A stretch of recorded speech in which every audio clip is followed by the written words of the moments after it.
Pero magpakaon ta sa itong mga binuhing isda. Kini nga pan kay sagol ni Rosy Barb, Glowfish, nasa ni Tiger Barb, mga cichlids, oratos. So lain-lain nga klase sa mga cichlids. Arita sa pan naay mga lain-lain diri nga koi fish. So mga local ra ni. Napoy usa ka Oscar, hammerhead, then mga breeders nga mga cichlids, mga oratos.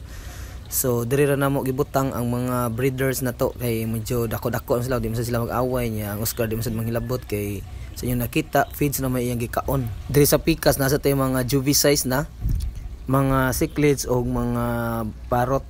Diri sa aquarium mao ni ang mga fry sa Taiwan Reef katong bago pa natong gipost. Medyo dako-dako na gid sila o kusog na sad kay sila mangaon. Diri lang sa nato sila gibutang kay ato sanay silang ma-focus sa pagkaon ba niya. Ato niya i-transfer medyo dako-dako. Asa tay breeder diri sa Blue Polar ato ning gilahi sa aquarium. So sila ron duhang breeder. Nakita na to nga nangitlog na, so natulot lang pila ta ka weeks para mapusa ni siya.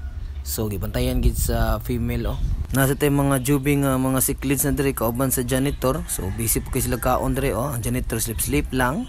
Nasa diri sa mga gagmay nga plangga natay mga guppies o mga cichlids fry. Then sa gawas nasa tay mga guppy diri. Medyo ubay-ubay na gid ato mga guppy diri. Sa Picas Reef Tab nasa tay mga goldfish. Gisagol na ko di ang mga juvie. Dayon diri sa Atbang naatay 5 ka buok reef tab. Kana usa wala pa nay sulod. Then kini naatay swordtail diri. So nagkadaghan-daghan na sa sila, pwede sa mong PM mo.